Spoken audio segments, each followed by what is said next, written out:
आज हम अगले सेट को स्टार्ट करेंगे भाई। सेट 6 है 2020 का डबल एक्स। 2020 का सेट 6 है डबल एक्स, जिसमें पहला क्वेश्चन ऑप्शनल क्वेश्चन है, तो मैं पढ़ता जाता हूँ और उनके जवाब बताते जाऊंगा। लिखा हुआ है का, पहले का का, प्रश्न नंबर 1 का क्वेश्चन है, ए कोण वाले प्रिज्म के पदार्थ का अपवर्तनांक √2 है। एक प्रिज्म है जिसका प्रिज्म कोण ए के बराबर है, अपवर्तनांक है √2, न्यूनतम विचलन कोण है 90 - a। मैं कुछ चीजें नोट कर लेता हूं। प्रिज्म कोण है a, अपवर्तनांक n = √2, अल्पतम विचलन कोण दिया गया है 90 - a। तो उन्होंने बोला a की वैल्यू क्या होगी। बड़ा इजी है बेटा, आप एक काम करें, अपवर्तनांक का सूत्र तो आपको याद ही होगा, sin a plus delta m/2 upon sin a/2, n की जगह पर √2, sin a की जगह पर तो a है, डेल्टा m की जगह 90 - a अपॉन 2 अपॉन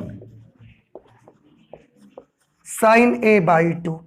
इसको इधर लेते आओ, इसको उधर भेज दीजिए, तो ये कैलकुलेट होके बन जाएगा sin a/2 = यहां बेटा देखो -a से +a कैंसल, 90/2 का क्या बन जाएगा, ये sin 45 अपॉन √2। ठीक है, ये √2 उधर चला गया ना। अब ये आ गया sin a/2 = sin 45 1 अपॉन √2। तो sin 45 की वैल्यू 1 अपॉन √2, और ये वाला √2 भी रहेगा साथ में।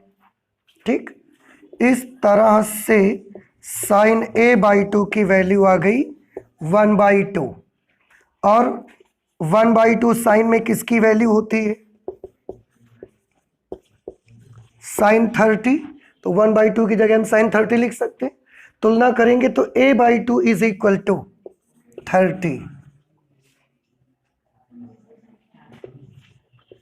a/2 = 30, then a = 60 degree. उन्होंने कोण a पूछा था और a की वैल्यू 60 डिग्री आ गई है। देखो जरा कौन सा ऑप्शन सही बनेगा, थर्ड पार्ट बनेगा सही, 60 डिग्री। ठीक है, अच्छा, प्रश्न नंबर 1 का खा ले लेते हैं। अब हम पढ़ते हैं, आप सुनिए। लिखा हुआ है, लैम्डा तरंग दैर्ध्य का प्रकाश एक प्रकाश सुग्राही पृष्ठ पर गिरता है। लैम्डा तरंग दैर्ध्य का प्रकाश है, वो जिस सरफेस पर गिरता है वो प्रकाश सुग्राही सरफेस है।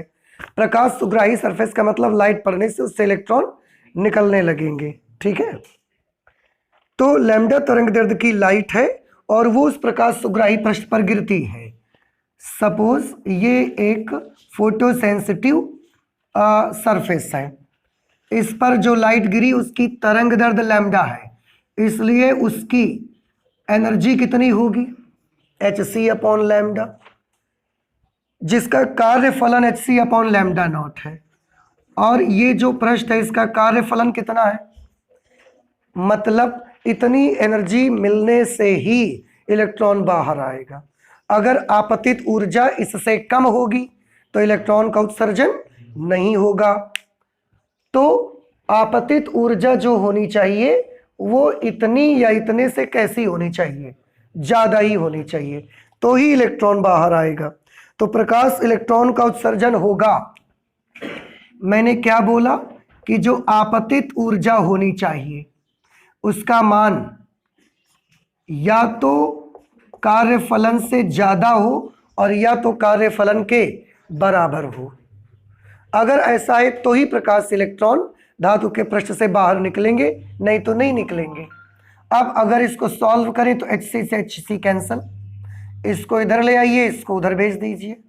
λ0 इज ग्रेटर देन और इक्वल टू लैम्डा, मीन्स देहली आवृत्ति का मान आपतित प्रकाश की तरंग दैर्ध्य देहली तरंग दैर्ध्य का मान, लैम्डा नॉट क्या है? देहली तरंग दैर्ध्य। देहली तरंग दैर्ध्य का मान आपतित प्रकाश की तरंग दैर्ध्य से या तो ज्यादा होनी चाहिए या बराबर होनी चाहिए। अगर ऐसा नहीं होगा तो प्रकाश इलेक्ट्रॉन का उत्सर्जन नहीं हो सकता। कौन सा ऑप्शन सही बनेगा? अरे पहले में तो दिया है lambda is less than lambda. कोई लैम्डा खुद अपने से ही छोटा हो जाएगा, तो ये तो गलती है दी गई मुझे लगता है। दूसरे वाले में lambda is greater than lambda naught, no. Third में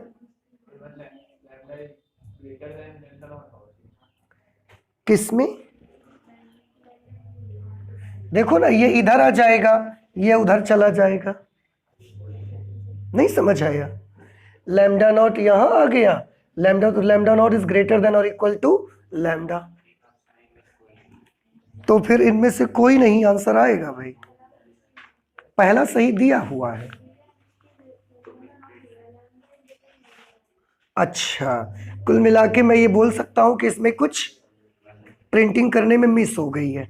तो आप अगर सही करना चाहते हो तो आप सही कर लो, और अगर आप ये पसंद करते हो कि इनमें से, अरे इनमें से सभी लिखा है ना, हाँ ठीक है, एक काम कर लो आप, आपका जो फर्स्ट ऑप्शन है उस फर्स्ट ऑप्शन को ऐसे लिख लो, लैम्डा नॉट नहीं, lambda is less than lambda not, ऐसा आप कर लो। और जब ऐसा कर लोगे फिर हम ऑप्शन फर्स्ट दे सकते हैं।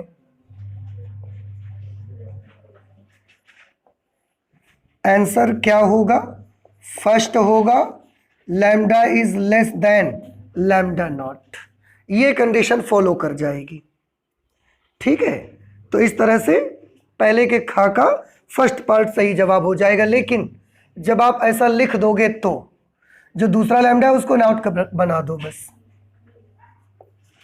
इसके बाद आते हैं प्रश्न नंबर 1 का गा। प्रश्न नंबर 1 का उत्तर चित्र में प्रदर्शित। अच्छा, ये तो बेटा लॉजिक गेट्स वगैरह से क्वेश्चन है और ये तो अभी हमको करना नहीं है, तो हटा देते हैं इसको। ठीक है, इसके बाद आ जाते हैं प्रश्न नंबर 1 का घा। आंसर, एल भुजा के वर्ग ABCD के प्रत्येक कोनों पर A व C पर आवेश Q1 तथा प्रत्येक कोनों B व D पर आवेश -Q2 स्थित है। बेटा देखिए, इसको हम सॉल्व करते हैं, थोड़ा कैलकुलेशन करनी पड़ेगी इस पे।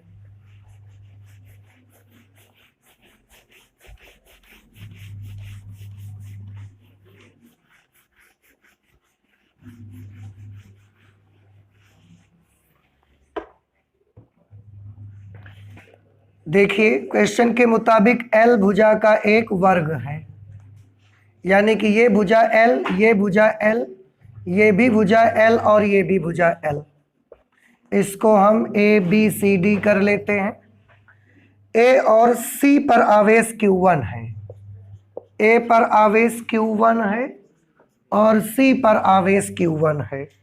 B और D पर आवेश, B पर आवेश है -Q2 और D पर भी आवेश है -Q2। A पर स्थित आवेश साम्यावस्था में है। A पर स्थित आवेश साम्यावस्था में है, मतलब A पर जो भी आवेश है उस पर लगने वाला नेट बल कैसा है? 0 है। तो उनका कहना ये है, तो Q1/Q2 का मान बताइए। देखो बेटा ध्यान से, इस पर जो आवेश रखा है वो Q1 है, बाकी 3 आवेश इसके चारों तरफ अगल बगल रखे हुए हैं। पहले देखो कि बल कौन किस पर किस दिशा में लगाएगा। इस चार्ज पर जो बल लगेगा, 3 बल लगेंगे, ये भी इसको बल लगाएगा, ये भी इस पर फोर्स लगाएगा, ये भी फोर्स लगाएगा, ये चार्ज इस पर फोर्स लगाएगा इस डायरेक्शन पर। समझ आया? और इस फोर्स का नाम क्या रख देंगे? F/A due to B। A पर जो आवेश है उस पर बल लगने वाला और B के द्वारा।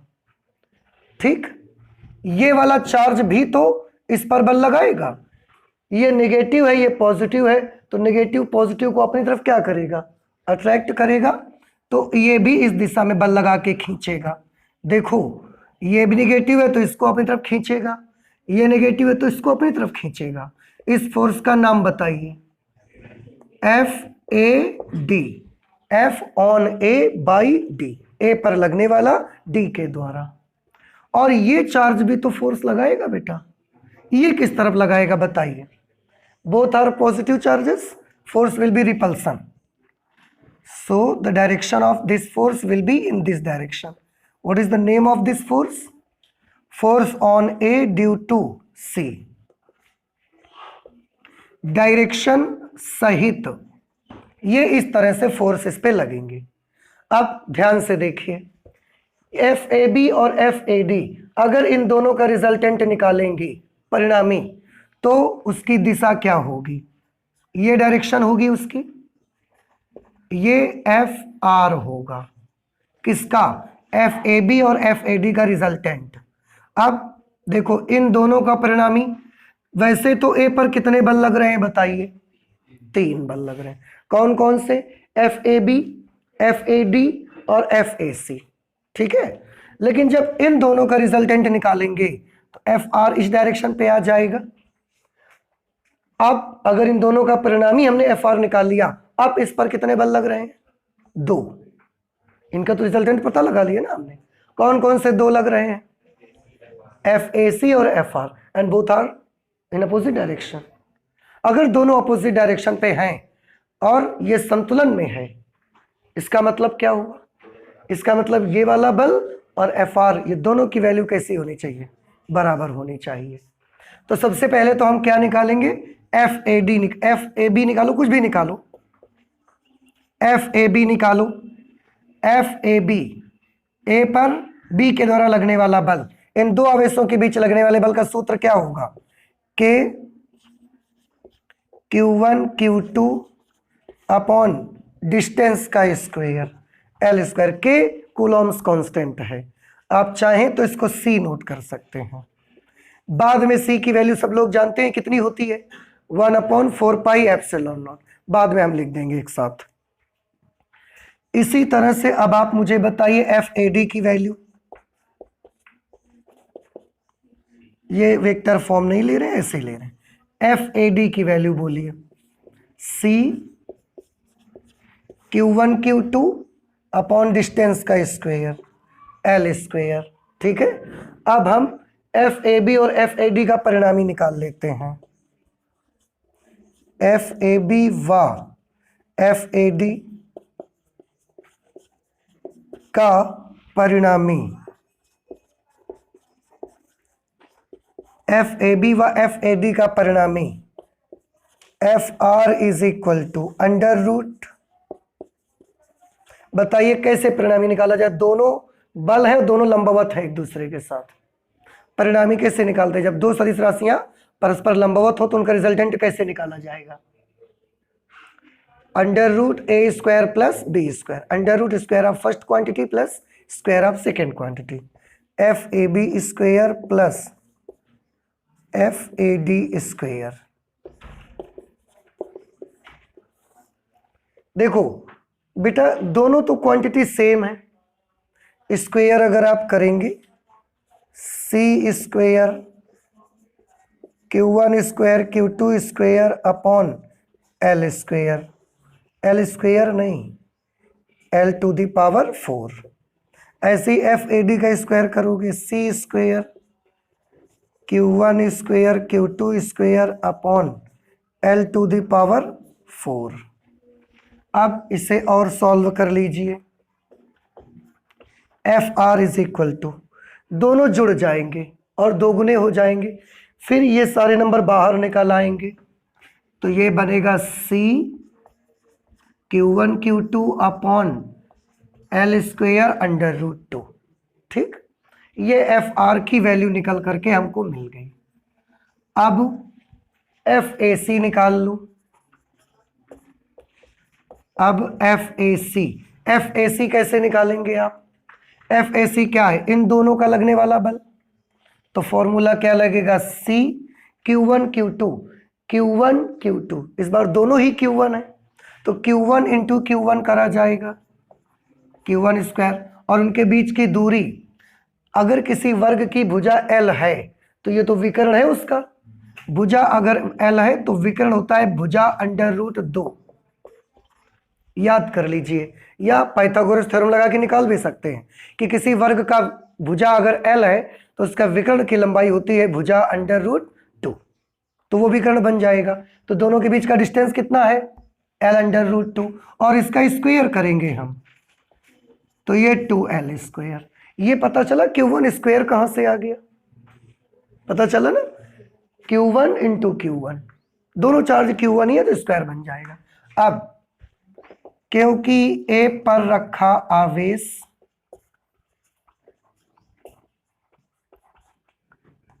A पर रखा आवेश साम्यावस्था में है, A पर रखा आवेश साम्यावस्था में है, इसलिए FAC की वैल्यू FR के इक्वल होनी चाहिए। FAC is C Q1 square upon 2L square is equal to FR।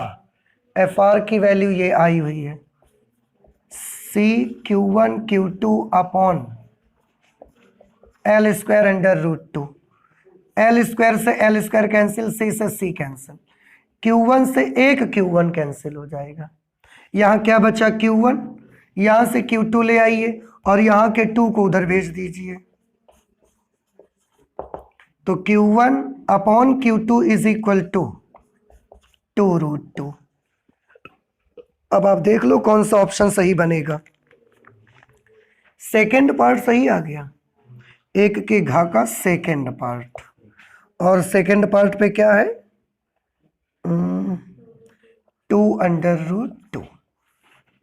ये दोनों का अनुपात आ जाएगा, दोनों आवेशों का। समझ आया आपको? तो इस तरह से एक का घा कर लिया हमने। अब हम करेंगे प्रश्न नंबर 1 का अंगा उत्तर।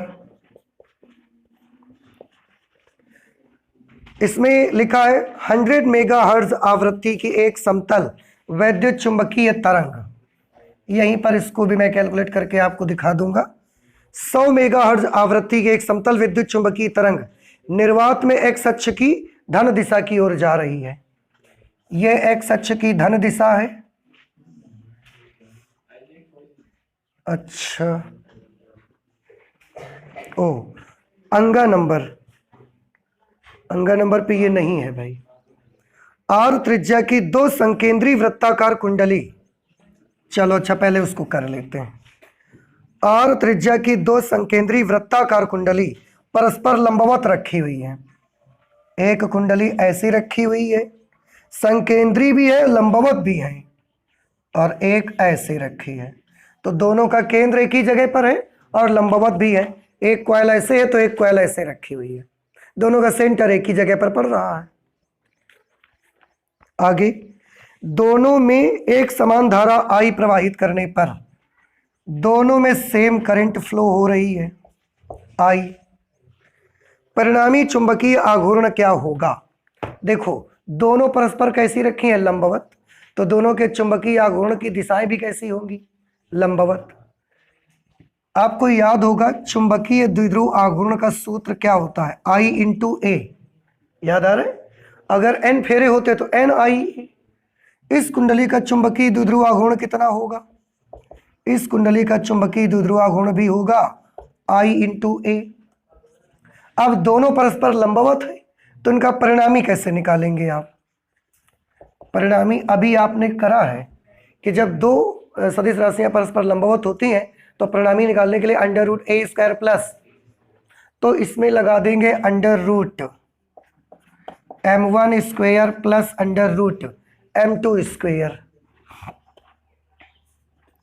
m1 square plus m2 square, I square A square plus I square A square, दोनों जुड़ के बन जाएंगे 2I स्क्वायर ए स्क्वायर, और फिर I स्क्वायर ए स्क्वायर बाहर आ जाएगा, यह आ जाएगा अंडर रूट 2 I इंटू ए, इन्होंने I को कैपिटल I दे रखा है क्वेश्चन में, इसलिए हमें भी यहां पर क्या लिख लेना चाहिए, कैपिटल I। इन सब जगहों पर कैपिटल I लिखना चाहिए।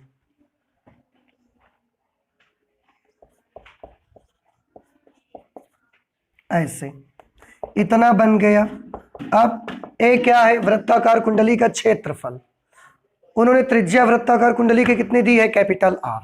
अगर कैपिटल R त्रिज्या है तो उसका क्षेत्रफल क्या होगा, पाई R स्क्वायर, क्योंकि कुंडली कैसी, वृत्ताकार। तो ये आ जाएगा आंसर आपका √2I पाई R स्क्वायर, √2I पाई R स्क्वायर। फर्स्ट पार्ट सही जवाब हो गया, √2I पाई R स्क्वायर। अच्छा, इसके बाद आ जाएंगे प्रश्न नंबर 1 का 4। बेटा ये समझ आया कि नहीं आया आपको? दो वृत्ताकार कुंडली परस्पर लंबवत हैं तो उनके चुंबकीय आघूर्ण भी परस्पर लंबवत होंगे। पहली वाले का चुंबकीय आघूर्ण IA, दूसरी वाले का चुंबकीय आघूर्ण IA, और दोनों लंबवत हैं, इसलिए परिणामी के लिए ये फॉर्मूला लगा दिया हमने। बाद में जाके A की वैल्यू लिख दी, पाई R स्क्वायर। 1 के 4 का उत्तर देखते हैं क्या होगा। 100 मेगाहर्ट्ज आवृत्ति की एक समतल विद्युत चुंबकीय तरंग निर्वात में एक अक्ष की धन दिशा में गतिमान है। देखो हम यहां कर देते हैं, इधर की तरफ गतिमान है, ये संचरण की दिशा है, उसके संचरण की दिशा एक्स अक्ष की तरफ, मान लिया ये वाई अक्ष है और ये जेड अक्ष है। विद्युत चुंबकीय तरंग निर्वात में एक्स अक्ष की धन दिशा की ओर गतिमान है। किसी बिंदु पर वैद्युत क्षेत्र E है 6.0 J कैप वोल्ट पर मीटर, 6.0 J कैप वोल्ट पर मीटर, ये वैद्युत क्षेत्र की तीव्रता का मान है। आप ध्यान से देखो, ये हमने इधर की तरफ ही क्यों बनाया, क्योंकि इसमें J कैप है साथ में, और J कैप y अक्ष की दिशा में इकाई सदिश होता है, इसलिए y अक्ष की दिशा में बनाया हमने। वैल्यू 6.0 वोल्ट पर मीटर है, पर J कैप लग गया, वो डायरेक्शन इंडिकेट कर रहा है उसकी। आपको चाहिए चुंबकीय क्षेत्र B का मान क्या होगा, मैं यहां कैलकुलेट करके दे देता हूं आपको। आपको याद होगा B बराबर E/C फॉर्मूला पढ़ते हैं आप। E की वैल्यू है 6, C की वैल्यू है 3 × 10⁸ इससे आप कैंसिल कर देंगे तो ये हो जाएगा 2 × 10⁻⁸। लेकिन केवल ये जवाब नहीं जरूरी लिखना नहीं है। आप देखो, ये संचरण की दिशा है, ये वैद्युत क्षेत्र की दिशा है, जरूर जेड अक्ष की दिशा में ही कौन चल रहा होगा, चुंबकीय क्षेत्र। तीनों परस्पर लंबवत होते हैं ना। अच्छा, वैल्यू कितनी है, 2 × 10⁻⁸। जेड अक्ष की दिशा में इकाई सदिश के कैप, और मात्रक बताइए, टेस्ला। तो ये चुंबकीय क्षेत्र का मान होगा। अब ये जहां लिखा होगा बस वही सही होगा। 2 × 10⁻⁸ के कैप टेस्ला। कौन सा पार्ट है, फर्स्ट पार्ट है। 2 × 10⁻⁸ के कैप टेस्ला, ये आंसर आ जाएगा। बेटा ये समझ आया ना हमने इसे क्यों बना दिया, क्योंकि तीनों परस्पर लंबवत होते हैं, वैद्युत क्षेत्र, संचरण की दिशा और चुंबकीय क्षेत्र, तीनों परस्पर लंबवत होते हैं। इसलिए अगर संचरण की दिशा एक्स अक्ष में है, इलेक्ट्रिक फील्ड वाई एक्सिस पे है, तो मैग्नेटिक फील्ड जेड एक्सिस पर रहेगा फिर तो, और उस हिसाब से इसका वेक्टर बनाना पड़ा, तो ये वैल्यू बनी जाके। और इस तरह से सेट 6x के आपने सारे बहुविकल्पीय प्रश्न कंप्लीट कर लिए हैं। इसके और भी आगे के क्वेश्चंस करेंगे, लेकिन अब आज नहीं करेंगे, नेक्स्ट क्लास पे हम लोग करेंगे। ठीक है, तो आज फिजिक्स में हम इतना ही रखते हैं, चलते हैं, मिलते हैं नेक्स्ट क्लास पे। Thank you.